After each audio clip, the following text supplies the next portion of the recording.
ഈ Marco Rubio state secretary നൽകിയ ഒരു അഭിമുഖത്തിലാണ് പറഞ്ഞിരിക്കുന്നത്.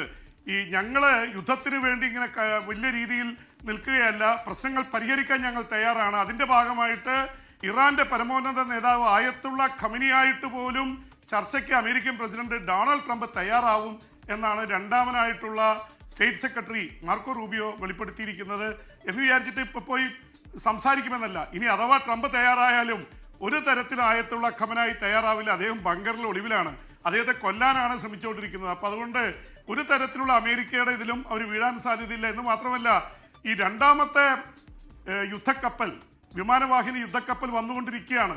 അതിപ്പോൾ കിടക്കുന്നത് വെനിൻസുവേലയിലാണ്. വെനിൻസുവേലയിൽ അവിടുത്തെ പ്രസിഡന്റിനെയും ഭരണവും പിടിക്കാൻ വേണ്ടിയാണ് അന്ന് 10 യുദ്ധക്കപ്പലുമായിട്ട് ലോകത്തിലെ ഏറ്റവും വലിയ യുദ്ധക്കപ്പൽ USS ജെറാൾഡ് ഫോർഡ് അവിടെ പോയത്.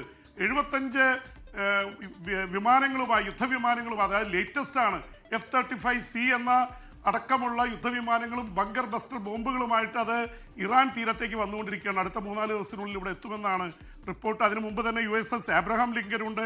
അതുകൊണ്ട് പശ്ചിമേഷ്യയിൽ വലിയ ആശങ്ക പടരുകയാണ്. എന്തും സംഭവിക്കാവുന്ന അവസ്ഥയിലാണ്. കാരണം ട്രംപിനെ വിശ്വസിക്കാനും വയ്യ, വിശ്വസിക്കാതിരിക്കാനും വയ്യ. ജനീവയിൽ അടുത്ത ദിവസങ്ങളിൽ ചർച്ച നടക്കുന്നുണ്ട്. ഇറാനും അതുപോലെ തന്നെ അമേരിക്കയും തമ്മിൽ ഒമാന്റെ മധ്യസ്ഥതയിൽ. അത് വിജയിച്ചില്ലെങ്കിൽ എന്തും ചെയ്യുമെന്നുള്ള ഇതിലാണ് ട്രംപ് നിൽക്കുന്നത്. ട്രംപ് വെനിൻസുവേലയിലൊക്കെ കാട്ടിക്കൂട്ടിയത് നമുക്ക് അറിയാവുന്നതുകൊണ്ട് എന്ത് ചെയ്യുമെന്ന് നമുക്കറിയില്ല. എന്ന് മാത്രമല്ല, ഇസ്രായേൽ വലിയ രീതിയിൽ സമ്മർദ്ദം ചെലുത്തുന്നുണ്ട്. ഇസ്രായേൽ പ്രധാനമന്ത്രിക്ക് അമേരിക്ക ഇറങ്ങിയില്ലെങ്കിൽ ഞങ്ങൾ ഒറ്റയ്ക്ക് കയറി ആക്രമിക്കുമെന്നാണ് പറയുന്നത്. കാരണം അവിടെ ബാലിസ്റ്റിക് മിസൈല് ആയിരക്കണക്കിന് ഉണ്ടാക്കി കൂട്ടുന്നു.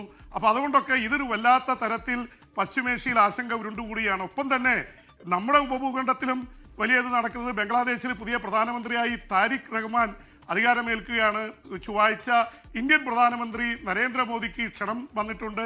ഇന്ത്യയും ബംഗ്ലാദേശും തമ്മിലുള്ള ബന്ധം ഇച്ചിരി വഷളായിരിക്കുന്ന സമയത്ത് പ്രധാനമന്ത്രി പങ്കെടുക്കുമോ എന്നുള്ളതിനെ കുറിച്ച് ചർച്ചകൾ നടക്കുന്നു. പക്ഷെ അന്ന് തന്നെയാണ് ഫ്രഞ്ചിന്റെ പ്രസിഡന്റ് ഇമ്മാനുവൽ മാക്രോൺ ഇന്ത്യയിൽ വരുന്നത്. അദ്ദേഹവുമായി ചർച്ചയുണ്ട്. അതുകൊണ്ട് പ്രധാനമന്ത്രി പങ്കെടുക്കാനുള്ള സാധ്യത കുറവാണ്. പകരം ചിലപ്പോൾ വൈസ് പ്രസിഡന്റോ അല്ലെങ്കിൽ ഇന്ത്യയുടെ വിദേശകാര്യമന്ത്രി S ജയശങ്കറൊക്കെ പങ്കെടുക്കാനുള്ള സാധ്യതയുണ്ട്. ഇന്ത്യയും ബംഗ്ലാദേശും തമ്മിലുള്ള ബന്ധം മെച്ചപ്പെടുത്താനാണ് ശ്രമിച്ചുകൊണ്ടിരിക്കുന്നത്. പക്ഷേ ഷെയ്ഖ് ഹസീന ഇപ്പോഴും രാഷ്ട്രീയ അഭയം തേടി ഇന്ത്യയിലുണ്ട്. അവർ വിട്ടുകൊടുക്കണമെന്ന് ബംഗ്ലാദേശ് ആവശ്യപ്പെടുന്നു. ഇതായിരിക്കും ഒരു കീറാമുട്ടിയായിട്ട് വരാൻ പോകുന്നത്. അപ്പം ഇങ്ങനെയുള്ള ഒരുപാട് രാഷ്ട്രീയ സംഭവവാസങ്ങൾ നടക്കുന്നുണ്ട്. അതിൻ്റെ ഇടയിൽ വളരെ കൗതുകരമായിട്ടുള്ള കാര്യങ്ങൾ ഇപ്പോൾ സംഭവിച്ചുകൊണ്ടിരിക്കുന്നത്, ഉത്തര കൊറിയയിലെ കിം ജോങ് ഉൻ ഭരണാധികാരിയാണ്. അദ്ദേഹം എന്നും വാർത്തയാണ്. അദ്ദേഹത്തിന് 13-കാരിയായിട്ടുള്ള മകളെ തൻ്റെ പിൻഗാമിയായി പ്രഖ്യാപിച്ചു എന്ന വാർത്ത കൂടി ഇതോടൊപ്പം വരുന്നുണ്ട്.